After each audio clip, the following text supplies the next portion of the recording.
Hi, this is Chuck. Welcome to our video question of the week.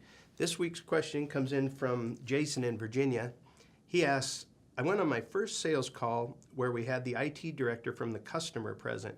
He was asking us about ROI and TCO and a bunch of other terms I haven't heard before. What's that all about? Well, Jason, my friend, that's part of our new vocabulary is what that's all about. The IT world is a place that is similar to the computer environment where product obsolescence and the changeover of new technology is both anticipated and expected, and it's very strategically planned out. So rather than focusing on the initial price, they've been educated and trained to look at the investment they're making in technology and then determine the return based upon the expenditure compared to that expenditure. So ROI, or return on investment, is a cost-benefit decision that they make, and it's based on many times investing in a higher priced product, but then having that product help them on the other end, which could be like reduced bandwidth requirements. It has better remote monitoring, has less training or less time that they need to spend implementing it. Maybe the power consumption or rack space, whatever. There's several factors that are involved in that ROI calculation. So they think about that a lot.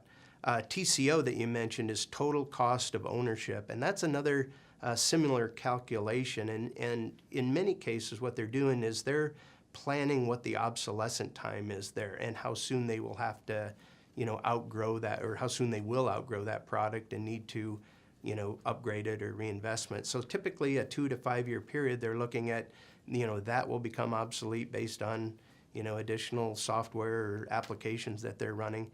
And so they'll have to purchase the new equipment. So they look at things like the maintenance cost and software upgrades and licensing costs and even the manufacturer warranty. Some of the manufacturers are putting a huge warranty on these products. So they look at all of that combined and call that what their total cost of ownership will be for the project. So using that formula, they often go with a more expensive product, which, to our industry kind of seems surprising at times because we're used to, more of the lowest price product being, what the owner leans towards. So sometimes it's just a different, sales strategy that you would use. Here's the other thing. Brand loyalty and the technology platform, that's paramount. So typically most large end users, like the person you met, they're probably known as a, let's say, XYZ brand house. They're always something where they have a platform in place and they have preferred vendors on the server, the network side, that they use. And it's going to be very, very difficult to come in there with product that doesn't seamlessly fit and haven't been proven in that environment.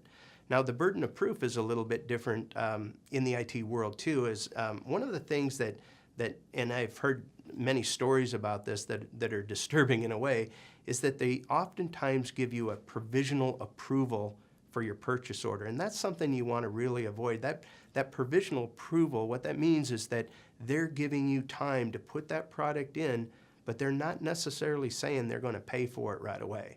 So they want you to show them over time that your application or your hardware or your new solution that's on their network isn't going to mess things up for them.